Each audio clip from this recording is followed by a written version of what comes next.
Hello, and welcome back to another Pen Talk. Thank you very much for tuning in, for joining me as I explore the wide world of pens. In this video, we're going to take the Wayback Machine to the early 1980s. It was an interesting time in many ways. I ask you, the viewer, why is this cigar box significant in the world of fountain pens in the 1980s? Mr. Sizemore says, tell me. I'm like enthralled. So some of you may have enjoyed the pleasures of a good cigar, and this is certainly a box of incredibly good cigars, but it is certainly a very colorful box. A lot of these little gold medallions scattered around here for Romeo and Juliet. But we hear something knocking around inside the box. So imagine, it is in the early 80s. You're getting up in the early morning hours, 2, 3 a.m., because you want to be the first to arrive at a flea market in the Northeast in the early fall. Why is this important? Because many of the vendors who travel around the country in their vans have been down south for most of the summer and have come up north loaded with their treasures that they've collected.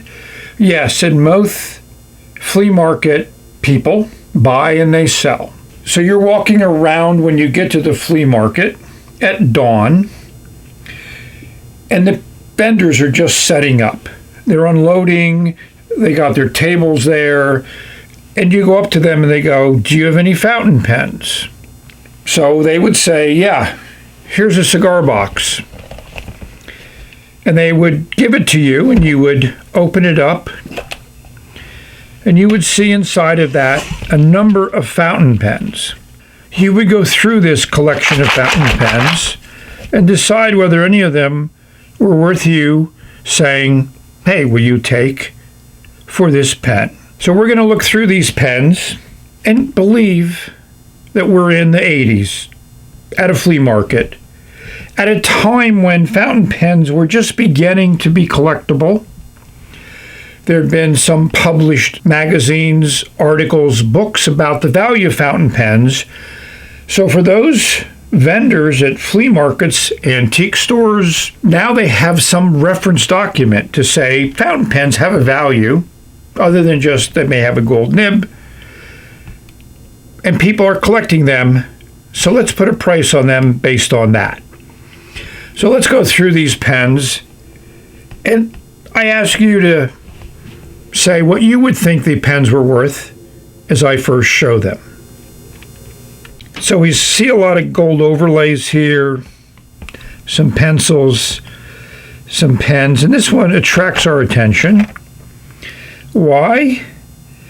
Because of this shell inlay here in the barrel. It's a push to cap. First thing we do is we look at the nib, and it says 14 karat gold, but we question whether that's an accurate statement because the rest of the pen doesn't belie a 14 karat gold nib. We test it on our thumb. It's pretty stiff. It has some corrosion on it. More sun has come up over the horizon, so we get to look at this a little bit better in some light. But that nib just doesn't look right. And that certainly doesn't look like gold filled or gold plated. It looks like a gold wash. So we say, I'll give you $2 for it. And most of the time they'll say, okay. Then we see this pen, which looks very interesting with this hatch pattern in it. The trim is kind of corroded. It is a lever fill, so you know you can restore it to writing order. The cap comes off in just a little bit of a turn, which is not a good sign because that means the threads are pretty worn. We look at the nib. It's a steel nib, and it's missing a tine. So one of the things that started happening in the 80s were people that collected pens and bought a lot of pens in the 70s when they were even more affordable then started curating their collection and started introducing back into the field pens that they didn't feel were worthy. From a visual perspective, I really like this color. So this is a pen I would probably restore and put a different nib on it. This pen attracts your attention. It's a lady's pen, as we say, with that little loop at the end of the cap. But it has some nice little details to it. That's a nice little inlay.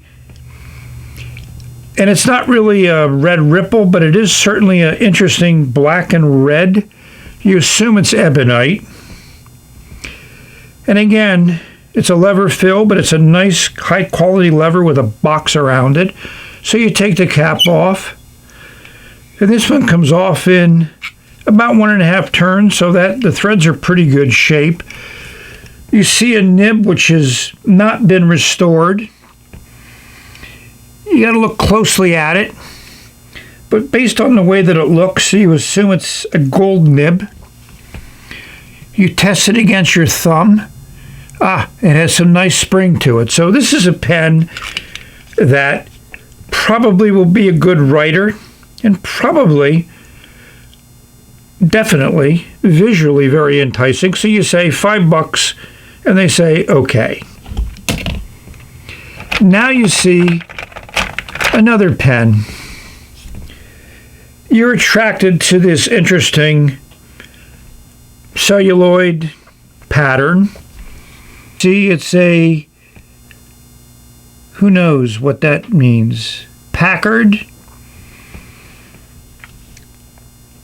You know, maybe it's a take on Parker. It does look a little bit like a Parker Challenger.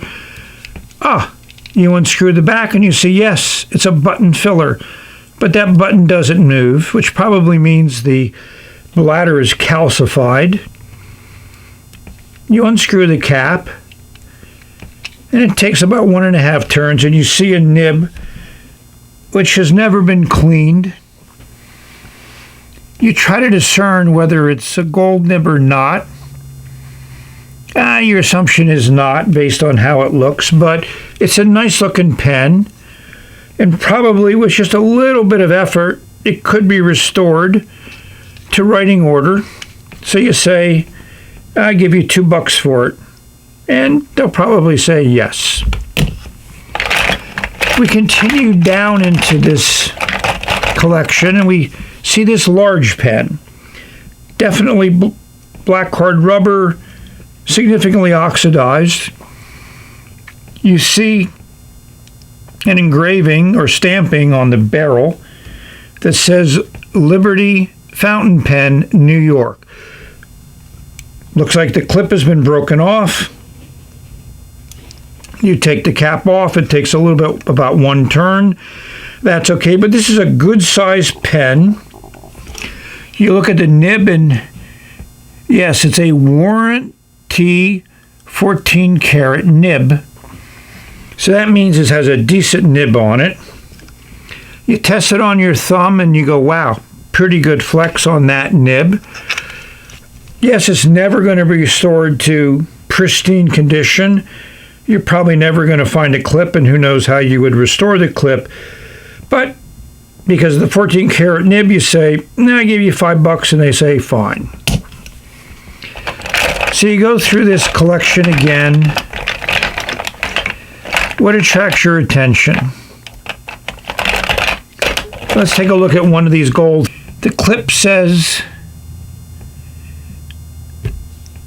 something that I can't read, especially in the flea market, but it seems to be in decent condition.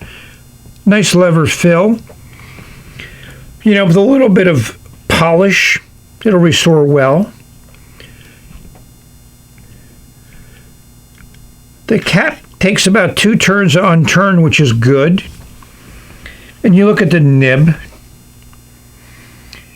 and it's a 14 karat nib, and it is labeled. You do the thumb test and you go, nah, semi-flex. But the pen could probably be restored to some very nice looking condition. So you go, nah, I'll give you $6 for it. And they go, okay.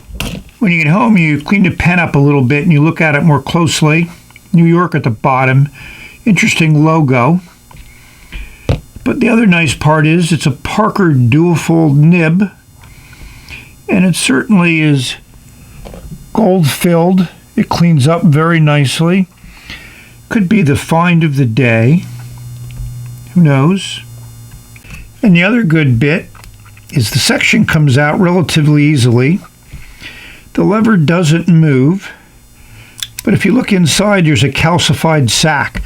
So this is not a pen that was curated from someone else's collection. This could have been one of these original finds. Very nice. But there's more. So here's another one. So this one says Morrison on the clip. So you know it's a somewhat of a brand name. And the lever also says Morrison's. Now, we got to get it in the right direction. You got to remember now, you're looking at these pens close to dawn. It's a little chilly in the air, a little damp, but you're getting excited. Nice chase pattern on this overlay. No markings about gold filled or whatever, so you're just assuming it's just a gold plated. But considering the age of the pen, it's probably a good plate. The cap takes about 1.5 turns to come off, which you're happy about. It's a small nib, but it says Morrison, so it's a branded nib. It may have some issues with tipping on the end of that nib. This is about the flexible as you can get from these appointive nibs. So you're excited. Brand name pen, pretty good condition. Probably could be restored. You might try to see if the section will come out, and it does. And gee whiz, there's a little bit of bits in there from the old sack, but the old sack is gone. So that probably tells you that somebody at one point in time took this apart, probably saw the nib may not be great, and put it back into circulation. But you say, I'll give you $6, and they go, yes. Staying on with the gold-filled ones, we see another one. Lever's missing. Not an easy replacement. But nice overlay. It says safety, whatever that means. Just a few turns to get off the cap. And we see what makes this pen worthwhile is a nice warranty 14 karat gold nib. We check against the thumb. It's pretty flexible, as much as the Morrison was. So you know that this is going to require some work if you can even try to restore it to working order. So you say $4, and they say yes. We keep going. Here's another one, and it's also labeled Morrison. Morrison on the lever. Nice engraving there on that little end of the lever. Nice chasing on this metal cap. So you take the cap off, only less than a half a turn, you go, no nib. Excuse the four-letter language. But is it worth making an offer for? And you go, yes. You go $2, and they go, yes. There's one more of these gold pens left, and it's another Morrison. Looks like we're on a roll here. This has a lever, but the end is broken off. Let's see if it has a nib. You take the cap off, and it has nothing. It doesn't even have a section, a feed, or anything. But it's a parts pen, so you say, I'll give you $1. They say, okay. So now you go through this collection here. Here's just a barrel. No lever. But you look at the nib. And the nib is labeled. I can't read it with my old eyes, but we'll give you a close-up. You check it against your thumb. Wow, nice. So this pen is only worth it for the nib, but you like the nib, so you say, I'll give you $5, and they say, okay. So now we're getting down to the ends of the cigar box, and you say, this pen looks interesting, good size. You look at what's on the clip, and it's an Avon pen. One of the tier 3 makers back in the day. You take the cap off. Takes the right amount of turns, and you see a nice steel two-tone nib. Durarium. It says 14 karat gold plate on it. Jinhao has taken that to another level. No flex as you would think. Nice ebonite feed. So this is definitely restorable. It might be a great writer. You never know. But it's certainly worth saying, I'll give you $3 for it. And they go, yeah. So you continue to look through this box. And this pen attracts your attention. It's a Townsend. Gee, didn't Cross have a Townsend pen? Nice finials top and bottom. The clip is also labeled with the brand. Not in bad shape for a pen of this age. Who knows when it was made? Probably in the 30s. You take the cap off. It takes one turn, which is good. And you see a nib. You use your finger to kind of clear off the gunk on it. And you see it's a warranted 14K New York. So it has some potential ebonite feed. You test it against your thumb and you go, whoa, nice nib. So this is a pen you definitely want. You go, I'll give you $6. He says he wants 10. Okay, I'll give you 8. He says, okay. So you got a lot of pens that you've collected. You're getting down near the bottom of the drawer and you go, wow, yellow. What is this? This is a Parkerton, hard to read. Again, you remember it's low light and you're in the middle of a field. Lever fill. There's a little bit of distortion here, but who knows what that's from. You get the cap off and you realize the cap wasn't screwed on right. Seems to be a little bit of a crack there, but it could just be some discoloration. The cap really doesn't screw on well. It has that classic old style section. A really ugly looking nib. But the nib is branded Elgin. Of course, all these have ebonite feeds because of their age. It has a little bit of flex to it. And you go, I just like the way it looks. Maybe I'll restore it. Maybe it will, I can fix those threads. So we say $2 and they say, okay. So we keep going. This attracts our attention because we like the celluloid in this pencil. It's a Spencerian. Interesting. Kind of like description of Spencerian writing. You turn the top and it does extract and retract lead. So you say, I'll give you $1 and they go, yeah. So let's go on to something a little bit more bizarre. Here is something that you say, I don't know what this is. Why is it in this cigar box? It has a whole bunch of these little things that you push down and you realize each of these extract some type of pencil. And there's some type of tools. You have a little hook. Maybe this is for a shoemaker. Who knows? And there's a little bit of a blade. You probably think it's made out of sterling and just very tarnished, but it's a piece of history. So you offer them $1 and they say, okay. You get home, you try to figure out what it is. Then you also see something similar. Here's another one. It only has 3 things that extract. There's your pencil. That one doesn't extract. And there's another pencil. So this one looks like it might be 3 pencils. Again, probably made out of sterling. It is definitely has some hallmarks on it. You say, I'll give you $1, and they say, okay.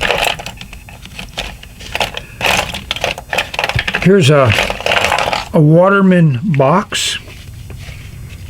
No Waterman pen in it, unfortunately. You offer them 50 cents. They say, okay. Now you come across this. So when something is this old, maybe 100 years old, you go, if it's not tarnished very much, it's probably pretty good gold. You turn it and it extracts a pencil. Very interesting design, 50 cents, it's yours. Now you find this. What the hell is this? You know, there's a clip on it. The clip says mercantile. There might have been something at one time on the bottom of the clip, but you don't know. What is this? Obviously, you unscrew the cap. Takes a few turns, and you go, wow, it's a safety pen. In very bad shape. It's very old. It has a 14-karat nib. Very soft. Nice. This is definitely an interesting pen. Something that you want to have. So you say, I'll give you $5 for it. And they say, okay. So now you've gone through a lot of these. And this one attracts your attention. Look at all of those levers, and there's some color associated with some of them. So you push down the yellow one, and it takes a little bit of effort. Not something you're going to do. Not something you're going to do. So this requires a lot of work, but you see that it's probably a pencil of some sort. Do you want it? Probably yes, because it's so unique and so nice. There's a lot of different design features to it. So you go 50 cents and they go, okay. Now you look at this. Obviously an eyedropper, no lever, no nothing, but look at that huge nib. It's a warranted nib. It's a big one. It's a number 4 size. You go, how does it work? It works great. So here's something you're just buying for the nib. The odds of finding the cap or whatever that'll work, but that is a very big vintage gold nib. So you say $5 and they say, great. I'm starting to channel the pickers because you offer too much money, but you know what these things are worth and you know what they can do. So you've been intrigued with the other pencils that have been in this box. So these have a little different jewel in each of these sliding pieces. You push them out and you'll see again, pencil, pencil. These are pencils that you put the lead into them. I just don't know what market there was for these when they were made, but I'm certain this will polish up and look great, and it'll go with the other pen. So you say, I'll give you $1, and they say, okay. You look to the rest of what's in here and you go, wow, this looks interesting. An aluminum end to the barrel. Nice pattern. Nice plain finial. You look at what's in the cap and you see it's a water pen.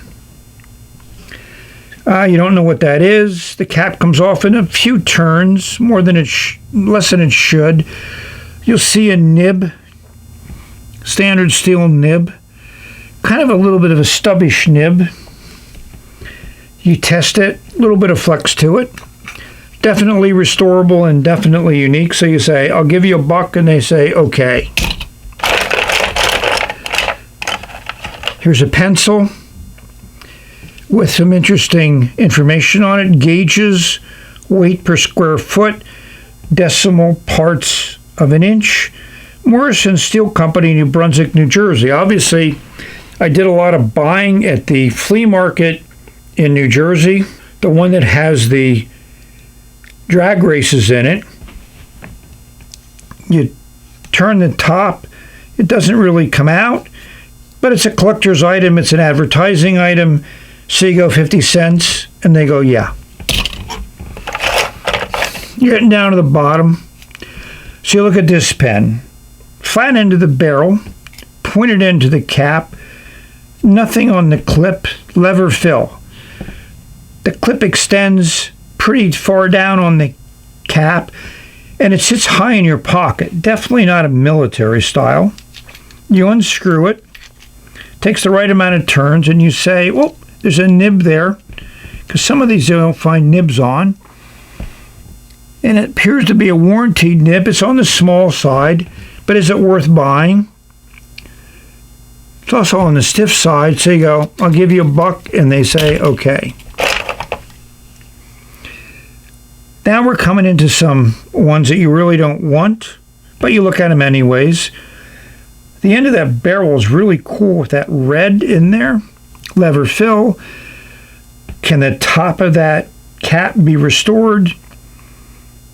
It's a wherever.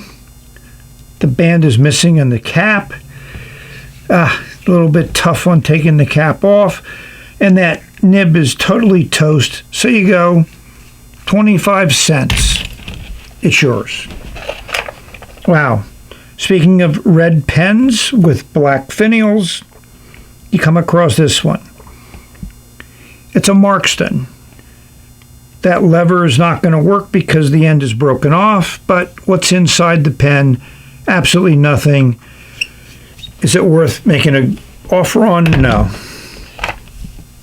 Here's another pen. A lot of issues, but you love that little green finial at the bottom of the barrel. You take it off. This one has a nib.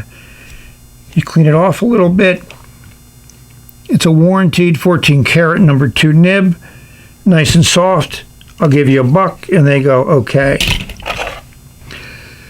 This pen is interesting just because it has all those facets on it. No lever.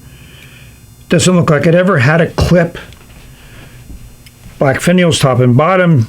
You're hoping there's something inside, and there isn't. So, not a pen you're going to make an offer on. Never going to be working order. Just your classic black pen.